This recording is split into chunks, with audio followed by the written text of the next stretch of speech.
Hello everyone, welcome back to my channel. So ఈరోజు special ఏంటి అంటే మీకు చూపిస్తాను డైరెక్ట్గా. సో ఇది అండ్ కాంబినేషన్ ఆఫ్ ఇది. సో మీకు అర్థమైపోయి ఉండాలి అదేమిటి అంటే gongura mutton. So let's see how to make gongura mutton. So మన గోంగూర మటన్ కోసం కావాల్సిన ఇంగ్రీడియంట్స్ ఏంటి అంటే tomato, green chilli. So first ఈ రెండింటిని కట్ చేసుకొని మనం మిక్సీ జార్లో గ్రైండ్ చేసేసుకోవాలి. సో దాని తర్వాత కుక్కర్ని స్టవ్ మీద పెట్టుకొని ఆయిల్ ఎంత కావాలో అంత, నేనైతే 3 స్పూన్స్ ఆఫ్ ఆయిల్ వేసుకున్నాను. సో 3 స్పూన్స్ ఆఫ్ ఆయిల్ తీసుకొని అందులో చిన్నది, చాలా చిన్నదంటే చిన్నది ఆనియన్ తీసుకున్నాను. ఎంత చిన్నదంటే పట్టుమని నా బొటన్ వేలంతా కూడా లేదు అది. సో అవి ఫ్రై అయిపోయిన తర్వాత మనం ఒక 2 స్పూన్లు అల్లం వెల్లుల్లి పేస్ట్, అది లిక్విడ్ ఎక్కువ అంటే వాటర్ కలిపి ఉంది కాబట్టి అలా కనపడుతుంది, బట్ జస్ట్ 2 స్పూన్స్ అనమాట. అది బాగా ఫ్రై అయ్యాక ఆ తర్వాత మనం మిక్సీ పట్టేసుకున్న tomato and green chilli paste ఏదైతే ఉందో అది మొత్తం మనం ఆయిల్లో వేసేసుకోవాలి. సో ఆనియన్, అల్లం వెల్లుల్లి పేస్ట్ అండ్ ఇవి మొత్తం అంతా ప్రాపర్గా ఫ్రై అయిపోవాలన్నమాట. ఎంత ప్రాపర్గా అంటే ఆయిల్ తేలాలి, మనకి బీహైవ్ లాగా వస్తుందన్నమాట, అంటే తేనెతుట్టులాగా కనపడుతుందన్నమాట. సో ప్రాపర్గా ఫ్రై చేసుకుంటే పచ్చి వాసన, పచ్చిదనం అంతా పోతుంది. సో అది ప్రాపర్గా ఫ్రై అయిన తర్వాత అప్పుడు మనం మటన్ యాడ్ చేసుకోవాలండి. అప్పటి వరకు యాడ్ చేయకూడదు, ఎందుకంటే పచ్చివాసన ఉంటుంది. సో ఇలా బాగా ఫ్రై అయిపోయిన తర్వాత ఇప్పుడు మటన్ వేసుకోవాలి. సో నేను ఇక్కడ వచ్చేసి 750 గ్రామ్స్ ఆఫ్ మటన్ తీసుకున్నాను. సో దీనికి నేను జస్ట్ 2 టొమాటోస్ తీసుకున్నాను, ఎందుకంటే టొమాటోస్ చాలా బాగున్నాయి, చాలా పులుపు ఉంటుంది. అండ్ అందులోనూ చాలా చిన్న టొమాటోస్ తీసుకున్నాను, ఎందుకంటే ఈసారి గోంగూర క్వాంటిటీ కూడా కొంచెం ఎక్కువ ఉందన్నమాట. సో 2 పులుపు ఎక్కువైపోతే కష్టం. సో ఇక్కడ మనం రెడ్ చిల్లీ పౌడర్ యాడ్ చేయట్లేదండి.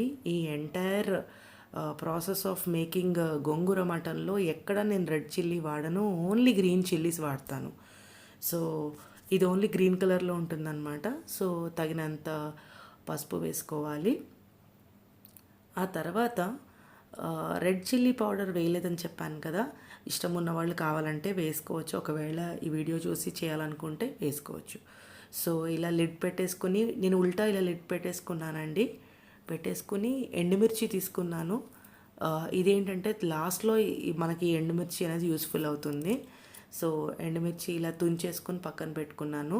వెల్లుల్లి కూడా ఇలా ఆ వెల్లుల్లి రెబ్బలు తీసుకొని ఒక్కొక్కటిగా కట్ చేసుకున్నాను, స్లైసెస్ లాగా, చిన్న స్లైసెస్ లాగా కట్ చేసుకున్నాను. మొత్తం కట్ చేసుకుని ఒక పక్కన పెట్టేసుకున్నాను అనమాట. ఇవన్నీ తాలింపులోకి ఉపయోగపడతాయి. సో ఇది కుక్ అయిందో లేదో ప్రాపర్గా చూద్దాము. ఇలా ఉల్టా క్యాప్ ఎందుకు పెట్టానంటే మనకు మటన్లో ఉన్న నీరంతా లాగేస్తుంది అనమాట. మనం వాటర్ యాడ్ చేయకముందే చాలా వాటర్ మటన్లోంచి ఊజ్ అవుట్ అయిపోతుంది. సో ఇప్పుడు నేను జస్ట్ ఒక 70% ఆఫ్ గ్లాస్ వాటర్ తీసుకున్నాను, అంతకంటే ఎక్కువ తీసుకోలేదు. ఎందుకంటే మనకు మటన్లో ఎలాంటి మసాలాలు కానీ ఇంగ్రీడియంట్ ఆనియన్ కానీ ఎక్కువగా ఏది లేదు, మనకి ఓన్లీ లిక్విడ్ మీద కుక్ అవ్వాలి అది. సో ఇలా అది కుకింగ్కి పెట్టేసి ఒక 10 విజిల్స్ రానిచ్చానండి నేను. సో ఈలోగా నేను నాకు కావాల్సిన గోంగూర అంతా ఒలిచేసుకున్నాను. ఇది ఆల్మోస్ట్ హాఫ్ అన్ అవర్ పైన పట్టింది. అంటే ఒక్కొక్కటికి చాలా లేతగా ఉన్నాయండి ఆకులు. సో ఎక్కువ కాబట్టి చాలా టైం పడుతుంది. సో ఒక్కొక్కటిగా కేర్ఫుల్గా తుంచేసుకున్నాను. ఎంత నవనవలాడుతుందంటే ఒక్క ఆకు కూడా వేస్ట్ చేయాలనిపించలేదు నాకు. సో అందుకోసం అని చెప్పి టైం ఎక్కువ పట్టింది. ఈ కర్రీకి కూడా మెయిన్ ఇంగ్రీడియంట్ గోంగూర కాబట్టి అది ఒలవడమే కష్టం, మిగతాదంతా ప్రాసెస్ చాలా ఈజీ అండ్ క్విక్గా అయిపోతుందన్నమాట. ఇలా ఒలిచేసుకుని ఒక గిన్నెలోకి అంతా తీసేసుకున్నాను. సో ఈ గిన్నె నిండా వచ్చింది, మీకు ఇక్కడ కనపడుతుంది కదా. సో ఇది మొత్తం తీసుకుని దీన్ని ఇప్పుడు థరోగా కడగాలండి, ఎందుకంటే దీంట్లో చాలా అంటే చాలా విపరీతమైన మట్టి, ఒకలాంటి ఇసుకలాగా వస్తుందన్నమాట. మనము ఆకులు తుంచేటప్పుడే సగం మట్టి అంతా నేల మీద రాలిపోతుంది, ఆ పేపర్ మీద పడిపోతుంది, లేదా మన ఒళ్ళో పడుతుంది. సో చాలా విపరీతమైన మట్టి ఉంటుందన్నమాట. దీన్ని తరోగా కడుక్కోవాలి. కొంతమంది అయితే మా అత్తగారు అయితే ఉప్పేసి కూడా కడుగుతారు. బట్ నేనేం చేస్తానంటే ఎక్కువ సార్లు వాటర్తోనే కడుగుతానన్నమాట. సో ఉప్పు అది ఏం వేయను. సో ఇలా వాష్ చేసేసుకొని ఫైనల్గా ఒక పెద్ద బౌల్లో వాటర్ తీసుకొని ఆకులు మొత్తం అంతా దాంట్లో డిప్ చేసి పక్కన పెట్టేసుకోవాలండి రెడీగా. సో నెక్స్ట్ వచ్చేసి ఒక పెద్ద బౌల్ తీసుకోవాలి. ఈ ఆకంతా పట్టేలాగా ఒక 3 స్పూన్స్ ఆయిల్ తీసుకున్నానండి. సో ఆయిల్ బాగా హీట్ ఎక్కాక కొంచెం కల్లుప్పు తీసుకున్నాను. సో ఆకు ఉడికించడానికి నేను మెయిన్గా ఆయిల్ అండ్ ఉప్పు తీసుకుంటానండి. సో ఇవి 2 ఇంగ్రీడియంట్స్ ఏం చేస్తాయంటే ఆకుని బౌల్కి అంటనివ్వకుండా, అంటే గిన్నెకి అంటుకుని మాడకుండా, ఎట్ ద సేమ్ టైం చక్కగా ఉడుకుతుందన్నమాట సాల్ట్ వల్ల. సో ఇలా మూత పెట్టేసుకోవాలి తిప్పేసి ఒకసారి. సో దట్ ఏమవుతుందంటే లోపల లోపల ఆకు బాగా ఉడుకుతుంది. ఆకులో ఉన్న నీరంతా బయటకు వచ్చేసి మనకి ఆకు మెత్తబడడానికి ఉపయోగపడుతుంది అన్నమాట. సో ఈలోగా మనం మటన్ ఎంతవరకు ఉడికిందో చెక్ చేసుకుందాం ఒకసారి. ఇది చక్కగా ఉడికిపోయింది, బోన్ అంతా బయటకు వచ్చేసింది కాబట్టి, ఫ్లెష్ అంతా ఇలా ముడుచుకుపోయినట్టుంది కాబట్టి సో ఉడికిపోయింది అనమాట. సో నెక్స్ట్ చూసారు కదా వాటర్ అంతా ఎలా వచ్చేసిందో ఆకులోంచి. సో ఇదంతా బాగా ఉడకాలండి. సో ఇది బాగా ఉడకాలి అంటే ఎక్కువ మూత పెట్టి సిమ్లో పెట్టుకోవాలి. కొంచెం ఆల్మోస్ట్ ఉడికిపోయింది అనుకున్నప్పుడు ఇలా చింతపండు రసం వేసేసుకోవాలి. కొంచెం చింతపండు తీసుకోవాలి. సో వెంటనే మూత పెట్టుకుని ఉడికించుకోవాలన్నమాట. సో ఎంత బాగా ఆకు ఉడికి మెత్తబడి పేస్ట్ లాగా అవ్వాలండి. అది మనం రుబ్బే కంటే ముందే అది పేస్ట్ లాగా కనిపించాలి మనకి. బట్ స్టిల్ లాస్ట్ మూమెంట్లో హైలో పెట్టుకుని మనం బాగా తిప్పుకోవాలన్నమాట. సో అంతా అయిపోయిన తర్వాత ఒక్కసారి పప్పు కుత్తితో బాగా తిప్పుకోవాలి. ఎందుకంటే మనకి గోంగూరలో ఉన్న డిసడ్వాంటేజ్ అంటే కొన్నిసార్లు దారాలుగా ఇలా కూరలో కనపడుతుందన్నమాట. అలా కాకుండా చక్కగా మెత్తగా పేస్ట్ అయ్యేలాగా చేసుకోండి. అలా చేసుకున్న తర్వాత మనకు ఆల్రెడీ ఉడికించి పెట్టుకున్న మటన్ కర్రీలో ఇలా యాడ్ చేసుకోండి.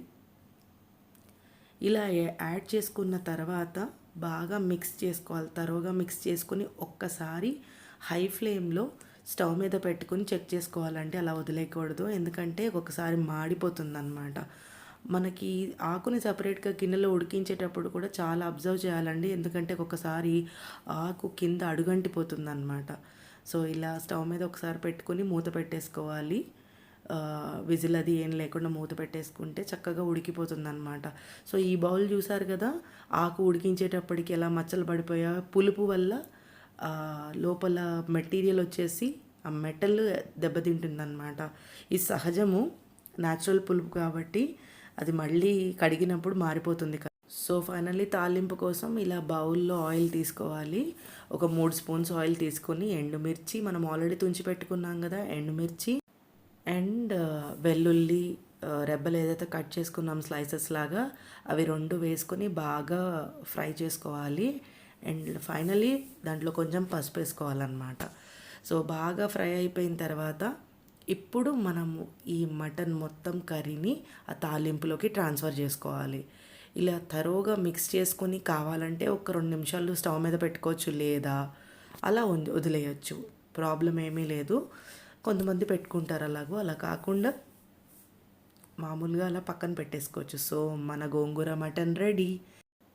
సో నా వీడియో నచ్చితే డెఫినెట్గా లైక్ చేయండి, షేర్ చేయండి, సబ్స్క్రైబ్ చేయండి. And at the same time ఈ కర్రీ నచ్చితే మీ ఇంట్లో డెఫినెట్గా ట్రై చేయండి.